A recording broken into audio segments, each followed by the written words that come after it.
Having a security policy and having it implemented implies that we've thought about it and we want to control the types of traffic that we want to allow to go through our network. And in a checkpoint environment, there's some defaults in place that we should be aware of. And then beyond that, we'd also want to configure specific policies to allow certain traffic types to go through our gateways. And once we have a plan regarding what we want to allow to go through our network, we then configure it. So we'll sit here at the PC, interacting with the security management server using Smart Console.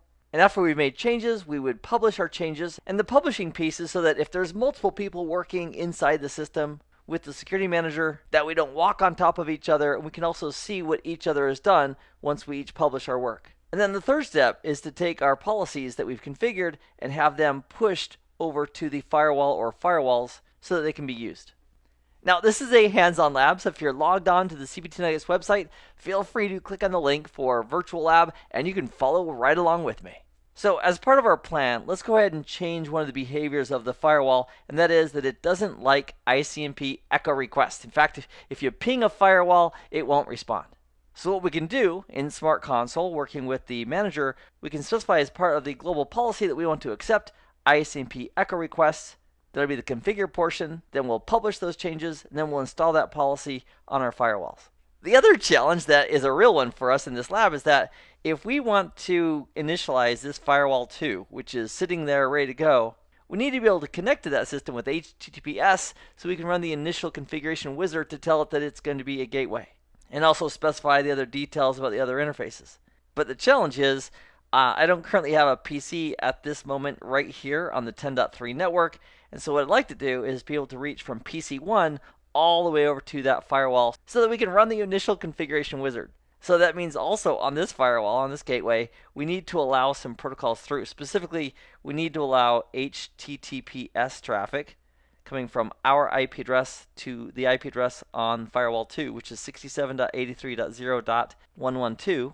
And while we're at it, we could also set up HTTP access as well as SSH or any other protocols that we thought we'd ever need that we'd want to allow through the firewall. So to implement these rules, we'd add lines to our security policy, specifying that if these types of traffic are being sourced from PC1 and they're destined for the IP address of this firewall, go ahead and allow that traffic through.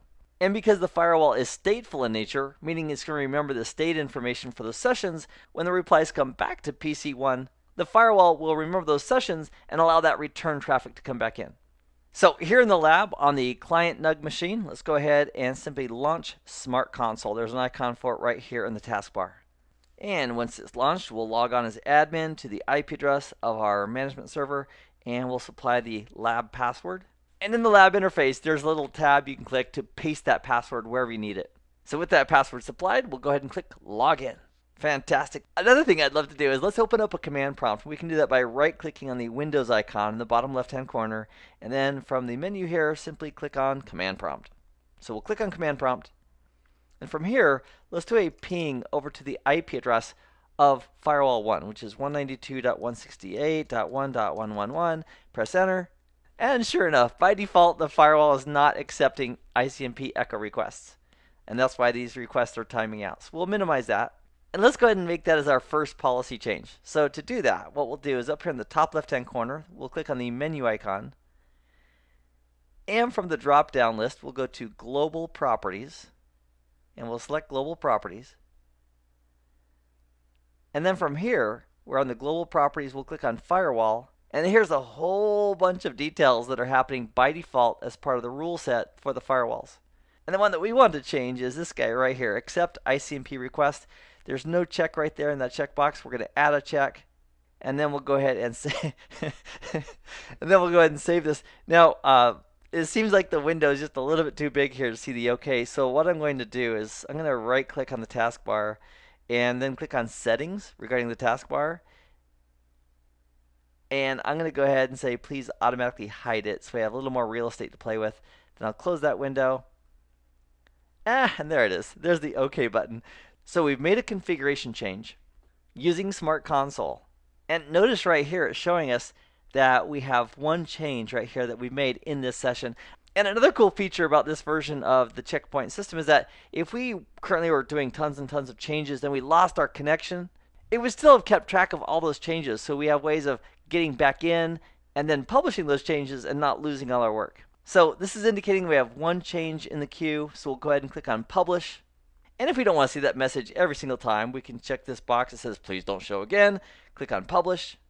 So that's 2 out of 3 steps. 1 is to do the configuration, 2 is to publish it, and 3rd is to go ahead and install the policy on the gateways.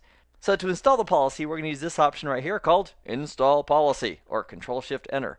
So we'll click on Install Policy, and at the moment we only have one firewall, one gateway that's set up, and so we'll click on Install, and that's going to incorporate that change that we just made as a policy on that firewall. So over here on the bottom left, it's showing that it's working, and when it's done, it'll have a little pop-up saying complete or incomplete if it didn't go well. In either case, it's going to let us know the final status. Great. It says the installation succeeded on firewall 1. Fantastic. So we'll dismiss that. And I'm going to hover near the bottom of my screen here and bring back my command prompt. And let's go ahead and try that ping again to that interface on the firewall. And now the ping works to the firewall interface because the firewall says, yep, policy says I should accept these. So it is. Now also, I put on the domain controller, DCNUG, in the lab environment, I put on the desktop the topology as well. So it'd be really easy in the lab just to go back and forth if you wanted to see it real quick. So we're able to ping from here to here. That's great. Now the next challenge we need to face is getting this PC access all the way out to the firewall 2 so we can do the initial configuration on it. Because firewall 2, even though the software has been installed, it hasn't had the initial configuration yet. So we need to connect with the web user interface to its IP address in order to configure that. So we'll go back to our client machine where we currently have Smart Console running. Let's go ahead and minimize our command prompt. And to modify the security policy, what we're going to do is we're going to go over here to this tab called Security Policies, or Control 2 would take us there as well. And then we're simply going to click on this first entry, the only one there, called Standard. That's going to let us work with our standard security policy. So by default, this standard policy here under Access Control with Policy Selected, we have a default cleanup rule that's showing up here. And we can think of each of these rules in a policy as an entry in an access control list that's processed from top that goes down. And each of these entries is basically an if-then statement. So this cleanup rule says if the source is any IP address, any entity, and the destination is any, going anywhere, and it's any service, for example, it could be ICMP, it could be TCP, it could be UDP, it could be GRE, it could be anything in the IP protocol suite, it could be any application layer service, etc., etc. If that's the case, the action is to go ahead and drop that traffic. And having this at the very end of our policy is a great idea because we can have an opportunity to collect information about what is being dropped, and that would include traffic that hasn't been explicitly permitted somewhere earlier in the policy. So let's add a new rule, and we'll add it above the cleanup rule. So with the cleanup rule selected here, we'll go ahead and use this option for add rule above the current selected rule. And then we can just double click and put in the information. And let's call this management traffic, this new rule that we're adding as part of the policy. And for the source, let's go ahead and click on the little plus symbol here in the source column. And from here, we could choose one of the existing objects if we wanted to, or if there wasn't the perfect object, we could create one using this icon right here. So we'll simply click on the new icon, and let's create a new entry for an individual host, specifically our management PC. So we'll click on host. We'll call it management PC, and the IP address of that management PC is 192.168.1.120, and we'll click on OK. So what that did for us, it created that new object called the management PC associated with the IP address 192.168.1.120, and because we started creating it while we were in the source field, that's where it put that. And if we wanted to include additional sources, source IP addresses as part of this rule, we could simply click on the plus symbol right here in the source, and we could create new objects, or we could select existing objects, and that's how we could add multiple sources to this rule. So I'll go ahead and close that. Next, it's asking us about the destination. Now, for our topology, we need to allow the traffic to firewall 2, which is at 67.83.0.112. So because we don't have an object for that yet, we can click on the plus symbol here, and if it's not in the list, we could just go ahead and create one. So we'll use the new icon again. From the drop down, we'll select host. Then we'll call this firewall 2 and its IP address, and I'm going to peek over at the topology again. The IP address is going to be 67.83.0.112 for that IP address. So we'll go back to the Smart Console, and we'll put in that IP address of 67.83.0.112. and click OK. And while we're at it, in this rule, if we wanted to include firewall 1 as well, regarding traffic destined to either firewall 2's address or firewall 1's address, we can simply click on the plus symbol and then add firewall 1. Now there's already an object for firewall 1, and that's because when we added firewall 1 to our security manager, it automatically created an object for firewall 1 with its IP address of 192.168.1.111. So we'll go ahead and click on the little plus symbol next to that, and that will add that to our list. We'll go ahead and close that window. And in the services and applications column, we can specify exactly what types of traffic we want this rule to match on. So we'll click on the plus symbol, and from here, if we want SSH, we simply can type in SSH, and then click on the plus symbol next to the one you want to include, and that adds it, and we can just continue adding them right here. If we want HTTP and HTTPS, there's HTTP. I'll go ahead and click on the plus symbol next to that, and there's HTTPS. And that added all three of those. So we'll go ahead and close that window. So now the if-then statement of this rule says, if traffic is coming from this IP address, going to either of these IP addresses, and is any of these ports or protocols, meaning the well-known ports for SSH, which is 22, and HTTP, which is 80, and HTTPS, which is 443, then what do I do? And by default, the action here is drop. We can use the drop down here and change that to accept, which is very equivalent to permit or allow that traffic. And then finally, if we scroll all the way to the right, so if we click on the plus symbol here, at the moment we only have one firewall. So if we click on the plus symbol next to that, that's one way of controlling where this policy will be delivered. So during this session, we've made a whole bunch of changes. The second step would be to publish those. So we'll click on publish. So now other administrators can see those changes inside of Smart Console if they're also logged on. And the last step is to install the updated policy on the firewall. So we'll click on Install Policy right here and click on Install again. And it's going to go through the process of installing that policy on Firewall 1. And we'll let that complete. Down the bottom left-hand corner, it has a status bar. And survey says, success, yay! And the crowd goes mild. So if that policy is successfully configured on Firewall 1, we should be able to go ahead and make an HTTPS connection from PC1 all the way to this interface over on Firewall 2. And with that web user interface, we should be able to do the initial configuration of this gateway in our checkpoint environment. So let's test that. I'm going to go ahead and minimize the Smart Console for a moment. And let me bring up a command prompt. And let's just do a quick check with a ping.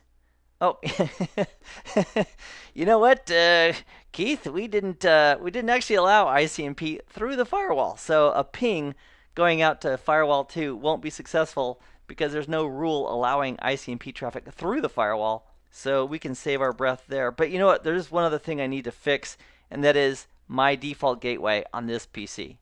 So on this PC, which has the IP address of .120, we need to tell it that its default gateway is .111. So that if it is trying to send traffic out to 67.83.0.112, it knows to forward it in the direction of Firewall 1 as opposed to some other default gateway that it might have. So let's make that change as well. And going back to Client NUG, if we hover near the bottom now with the taskbar being hidden, we can go ahead and right-click on the Windows icon in the bottom left-hand corner and simply click on Network Connections. From here, we can right-click on our Ethernet interface, go to Properties from that drop-down, and then double-click on IPv4, and then specify that we want the default gateway to be 111, which is Firewall 1's inside IP address. And with that in place, we'll click on OK and OK again. Then we can close that, and the ping's not going to work, so we can minimize that as well. Let's go ahead and open up a browser. So we'll launch Chrome, and we'll go out to https:// 67.83.0.112, cross our fingers and press enter. Hey, that's a great sign. So Firewall 2 also is using a self-signed certificate that my browser can't verify the signature of. So what we'll do is we'll click on Advanced, scroll down a little bit further, and click Proceed anyway. And here we go. We are at that IP address. That's great. We'll log on as admin. And the lab password is also being used here as well. So we'll click Login. And because it has not yet had the first time configuration, it's going to walk us through the wizard for the initial configuration of this firewall. So in this nugget, we've taken a look at configuring some policies, at publishing those policies, and then installing those policies on a firewall. I hope this has been informative for you, and I'd like to thank you for viewing.